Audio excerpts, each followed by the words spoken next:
You know, I think a lot of people don't know your history with the Cowboys, but it's an interesting story. You're living in D.C., you get the call, your dad owns the team now, not exactly on your bingo card, but now you're running the branding for a club that is famous all over the world. What is that like? You know, that was an interesting phone call back then when my father came up to see. My brother was actually in Georgetown at the same time I was working on the Hill in D.C., and he said, hey, I've got this harebrained idea of buying the Dallas Cowboys. Well, at that time, the Cowboys were losing $75,000 a day, over $1 million a month. The team was 3-13, and 13% of the Dallas Cowboys was owned by the FDIC. Like, we really were America's team. Like, it was terrible at the time, and he couldn't get any financial supporters or his attorneys to back him. So he turned to his family and said, hey, what do you think? And quite frankly, it didn't look great. And when you looked at something like that, but you see the passion behind it, and you kind of just jump in with the support. And at that time, I remember he said the only thing he's ever underestimated at that time was that if we do this, it just might change our life a little. Well, 35 years later, it has changed our life a lot, and certainly the trajectory of the team, of sports, of the NFL has changed dramatically over the past 35 years. You know, when you talk about changes, one of the biggest ones we saw was now AT&T Stadium. There simply was not a stadium like that until this one was built. But now you go around, you see SoFi, you see other stadiums that are doing very similar things. So with technology and innovation, what do you do now, and how do you keep up after building something so state-of-the-art? You know, I think innovation has always been really a part of our ethos. Obviously, our organization has been a lot about tradition, about competition, entertainment, obviously business. But it's really been innovation that has kind of kept us at the forefront, that we've never really been afraid to change, even when people didn't like the change. And as we built the stadium, we realized that we actually were building a venue for the future. So we clearly needed something that would host our game and would entertain our fans and do all the basic things that you would expect a stadium to do. But we knew it needed to be much bigger than that. And we needed to create an economic engine that would bring not only our games, because we only have 10 a year, but would fill that stadium for days and days of the year with significant things that would really generate and benefit the economy around Arlington and around Dallas. And in doing that, technology obviously was at the forefront. Things have changed dramatically again, you know, over that past decade. But, you know, when you find a partner that you lean on that can take you into those technology advancements, you really lean hard on them. And for us, you know, connectivity, it was all about connectivity. We knew that people wanted to be able to communicate, and then they wanted to share their experience. So investing in a backbone and an infrastructure that could then allow us to continue to grow and innovate and expand was super important for us. We were the first stadium to have 5G. We just this past year stepped that up again, and we have C-band, and all of that connectivity has allowed us to really make sure that we have the highest speeds, all of the things that actually make your technology run. We needed that strength of backbone. I mean, you basically can run a small city like Plano off of all of our technology that sits in that stadium on any one day. And that has driven us to where our fan engagement is all about their ease, everything from phone, from live data, stats that change, you know, in the second, to, you know, everything being mobile, everything being ticketless, everything being cashless, all of those things on top of each other. But that's just the basic part. Everything else was really about entertainment, and how do we make sure that our fans had an experience that they couldn't actually just sit home and watch on TV. Well, one way your fans that are in the stadium have that you don't have on TV is the barcode on the seat, which was it's just such an interesting thing that you don't see at every stadium. You know, how did you come up with doing that? Well, you know, we tried QR codes long before COVID, and nobody knew what they were, and they really didn't care. And actually, I'll give COVID all the credit of the adoption of people actually saying, hey, I need to see how this works. I need to find my information through a QR code. And now they are on the backs of every seat. So anything that you need, whether it be, food, stats, directions to the closest bathroom with no line, it's all sitting there on a QR code that now our fans actually know how to use. And then we actually get the data from that to improve that experience. So the next time they click on it, it's even better. You have AT&T Stadium now. You just talked about C-band, which I just learned, and I had to realize with my mnemonic device that it is rhyming with C-SPAN. But the stadium, it wasn't always AT&T Stadium. So how did technology and innovation play that role in the naming rights? I think the most important thing you can know is what you don't know. And for us, that was technology. We knew what we needed out of a stadium, but we certainly didn't know the first thing about what it meant to be connected and actually what it would take to build the backbone that we now have at AT&T Stadium. It's amazing now that so many projects underestimate, one, the cost, and then two, the ability to continue to build on top of that as you need to grow your capacity and your speeds and decrease the latency and everything that goes on top of that. But for us, AT&T was that partner. And once we knew that we were in good hands with them, then we became their kind of test spot. Anything that they wanted to try, anything they were looking at implementing. And we always knew that we had a reliable partner that would keep us ahead of the game. So if what you want to avoid on a Sunday is a complaint. And we get enough about what happens on the field, so if we could try to protect the other end of the complaints, then that's a winning Sunday. So trying to do that with AT&T allowed us to just let go of that and know that all of our fans have everything they need when they're sitting there in that seat. And you can imagine that over the years of how that's actually changed and the adoption of that, and as people want to share their experience, you talk about how much content actually leaves a game, and we have 100,000 people at a game, and then they're all taking pictures at the same time. They're all sharing pictures, uploading, and all of that. We push a ton of data, but it's actually not the highest usage of an event at AT&T Stadium. Is there anybody that could guess what be higher? Taylor Swift. 35 terabytes of data. And if you know anything about data, that is a lot of data, and it's going everywhere. You know what the second one is? WrestleMania. Close behind at a 30 terabyte I would not say it's WrestleMania. Yeah. Taylor Swift. It's pretty amazing. In the concerts, you have to prepare so differently, I guess, for the technological side of it. Yeah, and I think that's it. And everybody that comes, every event that comes in uses it differently. The basic things, as we all can expect, are very similar. But then how the interactives come, if there's a concert and they've got gadgets that are blinking and connecting and they have to have zero latency in there, that is really super important for us. So AT&T has always been a fabulous partner for us. Artificial intelligence, it's a way of life. It really is a way of life now, and you have to use it, and you also have to prepare for what happens because of AI. How are you doing that at the Dallas Cowboys? Well, okay, so big conversation here, and I think we all probably are now using it for efficiency purposes. But for us, there's a lot of considerations. The main thing is, are we using it for strategic purposes? There's a lot of distrust in how closed is the AI, because we certainly don't want to keep inputting plays and resources and everything only for it to learn and to teach, the Colts about what we're about to strategize against. So there's a little, leeriness into how far we lean there. One of the areas that you probably might not expect us to have jumped in so heavily in is really in the area of the digital athlete. And this is led out of the NFL office. And we have a partnership with AWS. And our players have wearables, whether it be in their mouthpiece or in their shoulder pad. and we take the video content from practices and from games and pair that data up with the real-time data of a player's exertion.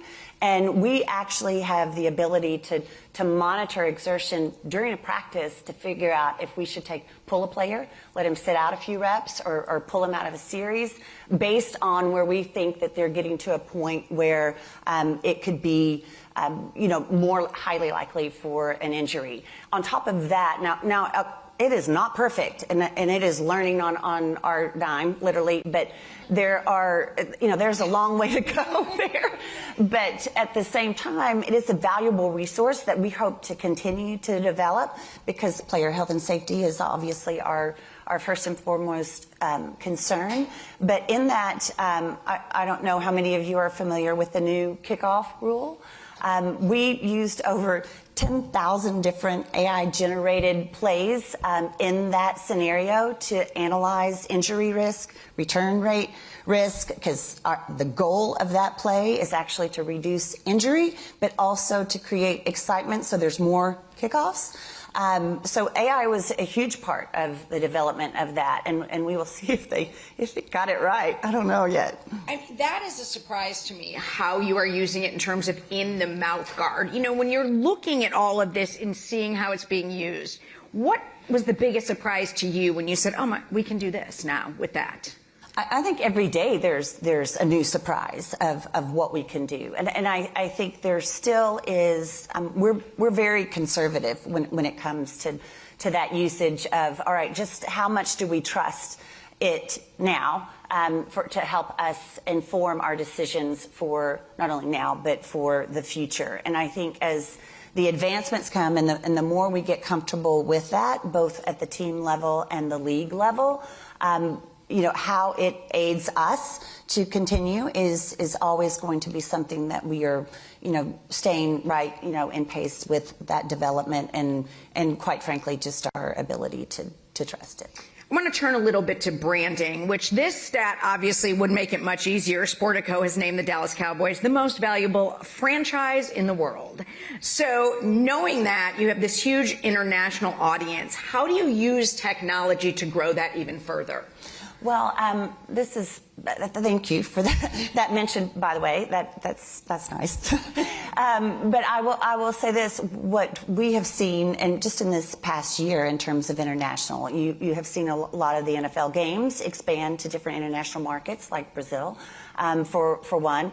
But something that maybe we didn't anticipate as much of. That's actually a fun fact. We've always really believe that we are a content company, and we generate content beyond the game, and where that content goes and how people consume it is truly going to be the direction in which we go as clubs and as we go as a league in general. But for us, we launched a new series with the Dallas Cowboys cheerleaders.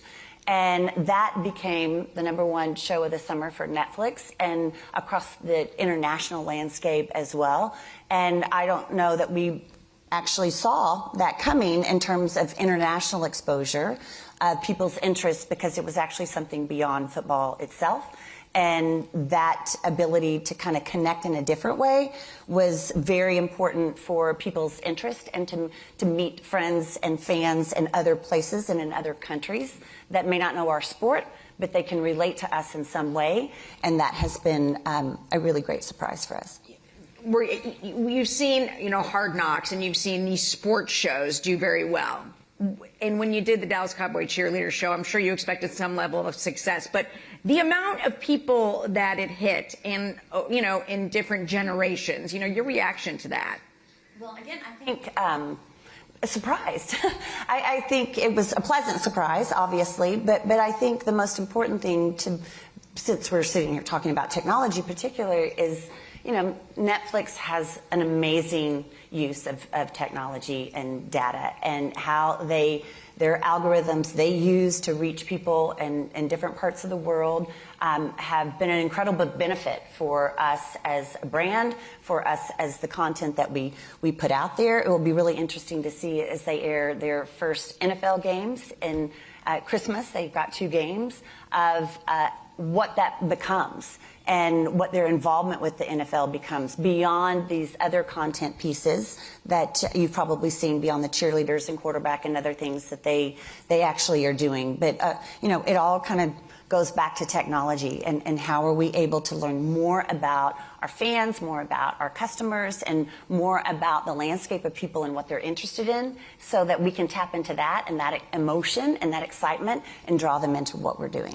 You often hear about the stadium, but if you live in Texas, you know about the Star. The Star is not just your practice facility. It is a 91-acre facility. Oftentimes we see stadiums giving to the area around it, but the Star, with its technology, with its way of reaching out to people, has really become a center point in that area. Can you talk about the idea to how it came to you to do this and how you finally got it done? The Star is a very interesting project for us because it came out of finishing AT&T Stadium. And at that time, we had put $1.2 billion into AT&T Stadium. And quite frankly, my father said, you don't have any money, but if you want to go build a practice facility, have at it, but you got to find money someplace else because we have this huge debt sitting over here on the stadium. But we thought, you know what, we're only here in the stadium 11 days. 11 days. What are we going to do for the rest of the days of the year? And how do we make sure that our brand is evergreen? As it turns out that only 7% of NFL fans ever enter a stadium. 7%. So all of those fans that are out there, however they're consuming us in whatever form and format, where can we offer them a place to identify and connect with who we were and who we are?